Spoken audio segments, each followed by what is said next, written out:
démange? Qu'est-ce qui vous passionne? Quel genre de vie aimeriez-vous vivre? Supposons que mon métier soit d'aider des étudiants à choisir leur profession.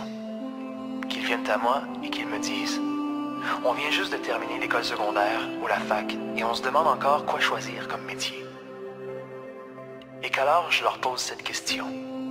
Qu'aimeriez-vous faire de votre vie si l'argent n'était pas important? Comment, si vous aviez le choix, voudriez-vous vivre votre vie?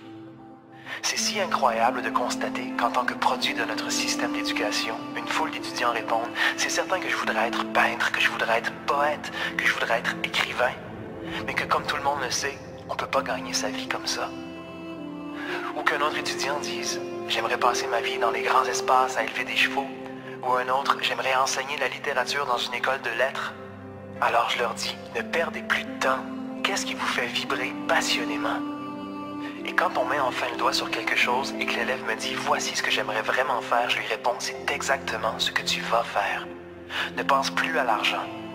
Parce que si tu te dis que faire de l'argent est la chose la plus importante, tu passeras ta vie à perdre ton temps. Tu feras des choses que tu n'aimes pas, dans le but de survivre afin de continuer à faire des choses qui ne t'intéressent pas, ce qui est stupide. Il vaut mieux vivre une vie courte, mais remplie de choses qu'on aime, plutôt que de vivre une vie longue de façon misérable. Et après tout, si tu aimes vraiment ce que tu fais, peu importe ce que c'est, éventuellement, tu en deviendras un maître. La seule façon de devenir un maître dans ce qu'on fait, c'est de s'y consacrer complètement.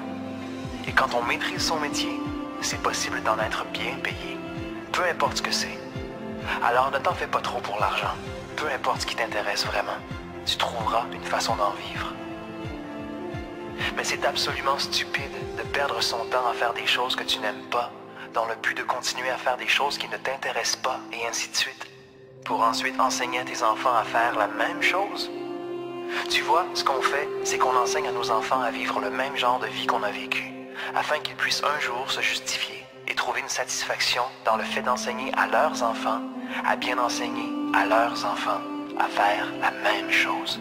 C'est une suite sans fin qui n'aboutit jamais. C'est pourquoi il est si important de considérer cette question. Qu'est-ce que je désire vraiment?